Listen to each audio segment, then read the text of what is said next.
But at the end of my foot, and I'm talking in my front yard, look down. Well, what's up guys? This is Daniel from Arms Family Homestead, and I've got a really cool story for you today, and I'll get to that in just a second. But we're going to be doing some cleanup. As you may have seen, we had a large tree fall on our... Really? Camera time for Bear. Yep, it gets awful pushy.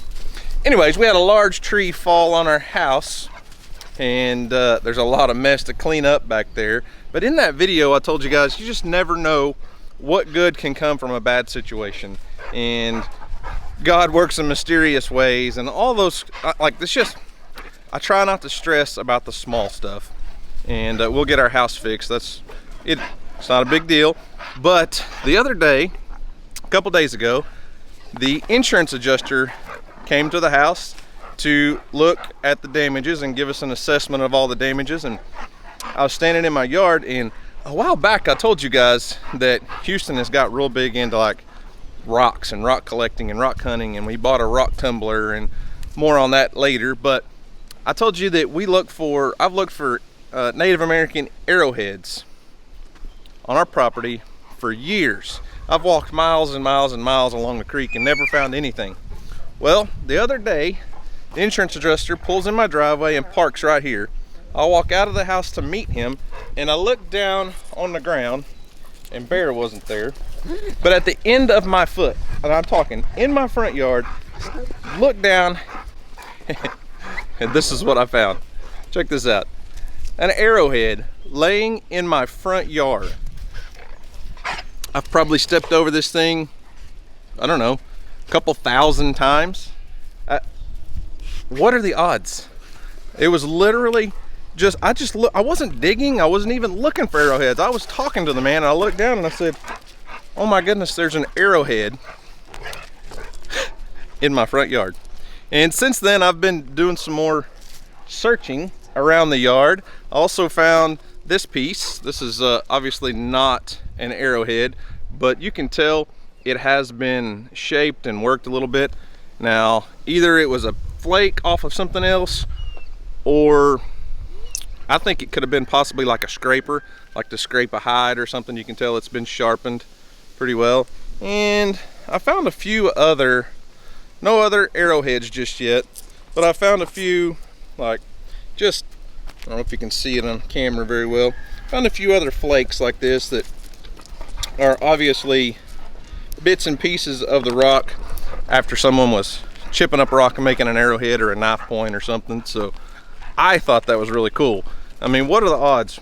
You know, it's a bad day and you're walking out to meet an insurance adjuster to see how much damage there was to your house. Look down and find a Native American artifact that, you know, may be 300 years old, or it may be 2,000 years old. I don't know. But pretty neat that it was in our front yard. So anyways, that's the cool story of the day. It's time to get to work and get that mess cleaned up in the backyard. So I'm gonna get the Kubota tractor out with that big grapple bucket and a chainsaw and get to work. Got a mess back there, but hey, it's firewood. We'll cut it up for firewood. Probably won't cut it all up into rounds and split it today. I'm waiting on a new wood splitter to come in. I told you guys a while back I was trying to get a wood splitter.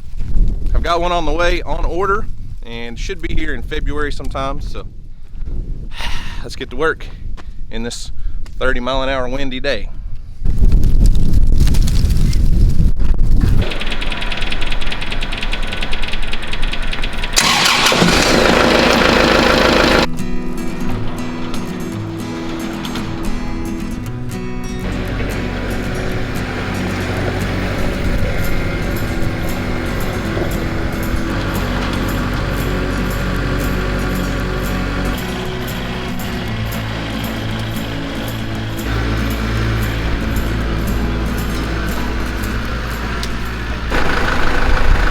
What a mess, right?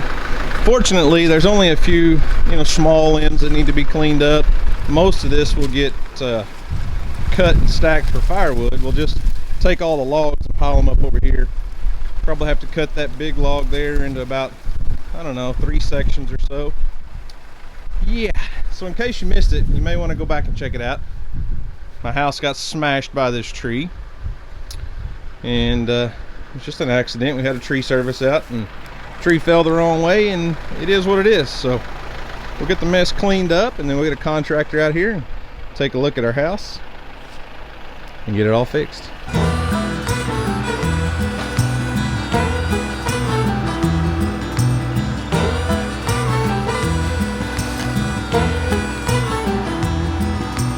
Trouble, stay away from my door. Trouble, stay away from my door. Trouble, come back, don't come around no more. Trouble, stay away from my door. Never stay away from my home. Never stay away from my home. Never go back and leave my soul alone. Never stay away from my home.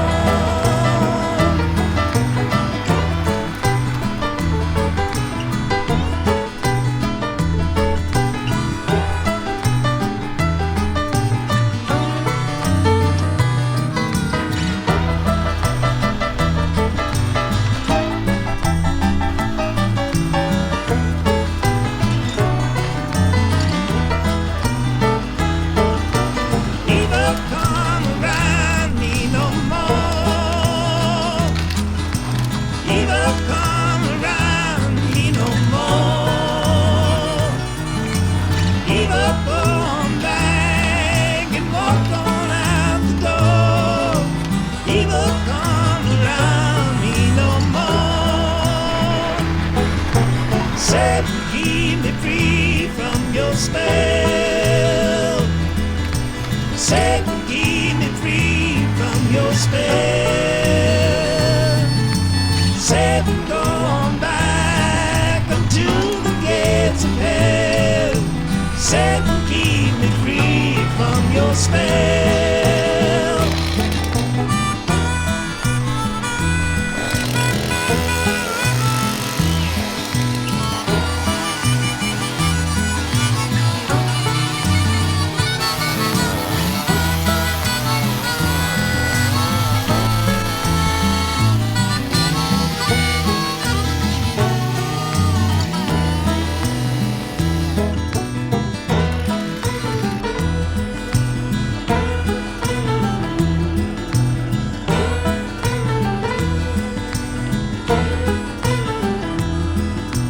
Trouble, stay away from my door. Trouble, stay away from my door. Trouble, come back, don't come around no more. Trouble, stay away from my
So the mess is all cleaned up. Got a few more little sticks to pick up here and there. Got a little pile of sticks that need to burn, but it's way too windy today. And once again, this grapple bucket proves itself invaluable. So this is a Land Pride grapple bucket on a Kubota L4701 tractor. And I can't say anything negative about either one. They amazing tools. But I did make one choice when I was picking this tractor out, and the guys at Great Plains Kubota said, what kind of tires do you want on there? And all I could hear down inside of me was Earl Dibbles Jr. saying, country boy don't use nothing but mud tires. You just smooth tires, spin it like that. That's why we use nothing but mud tires, 4x4. Well, I chose to put the ag tire on there just because I thought, well, we do live on a farm. We have a lot of mud. So these are the ag tire with a very aggressive tread on them. And what I wish, looking back, what I wish I would have went with was the R4 industrial tire. They're a little wider. They do have good grip, good traction.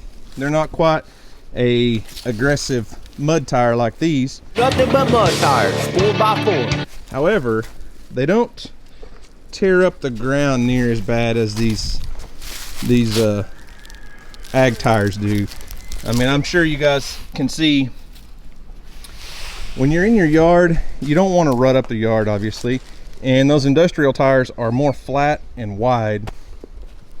The biggest problem you have is when you have a load on the front end loader and you turn, those front tires just chew the ground up, and you know, you probably don't want to do that in your yard.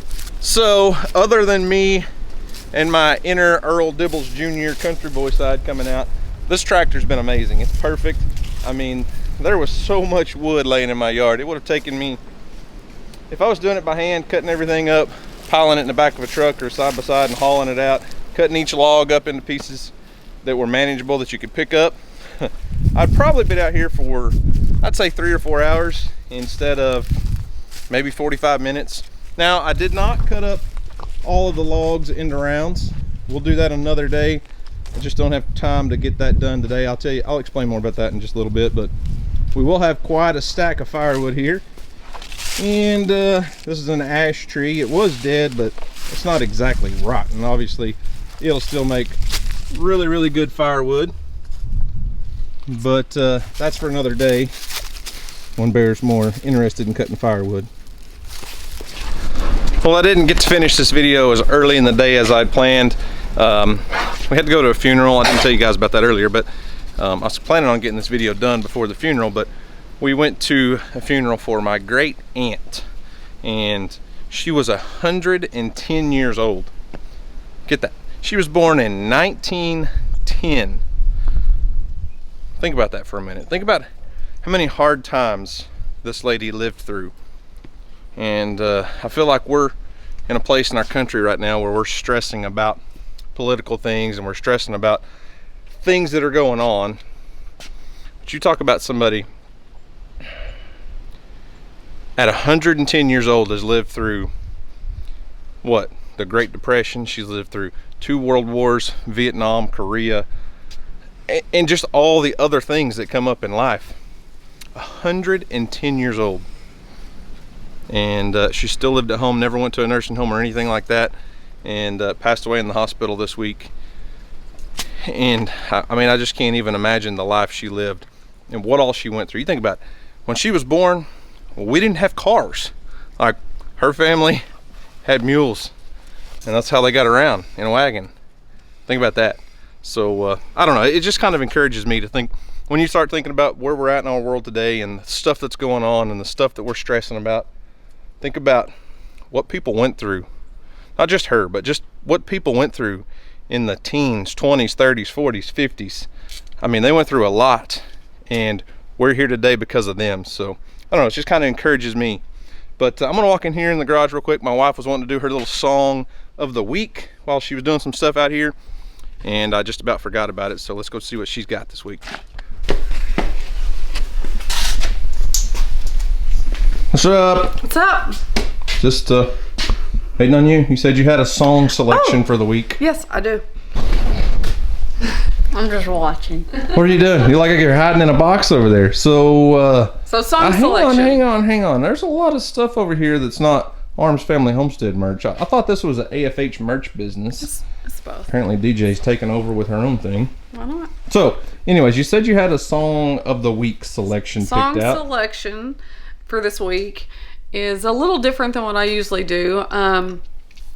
I love country music. My grandpa and my grams, my papa and my grams, used to take us to dances all the time, and that's kind of where me and my brother get our love for music. We would go to dances with them. They would play music. Did I just say that? I feel like I just said that. That's okay. They played music and you danced. You got this. Sorry. And he used to play, he always played the fiddle. And Grams would sing and play her bass, but he would do the fiddle. And my favorite song... Before the phone started ringing, you were trying to get to the song title. Yes, is Orange and Blossom Special. That was always my favorite that he would do at the dances, and we would do our line dances with the older folks. And anyway, it was just so much fun. And yesterday was the anniversary of my papa's death. He was wonderful and special. And anyway, so I just wanted to share that with y'all, that song. It's an old one. Go back and listen to it, find it somewhere, but I do want to show you a clip I have of him playing music. So y'all watch it, and I don't know. That's just what I'm sharing with y'all this week.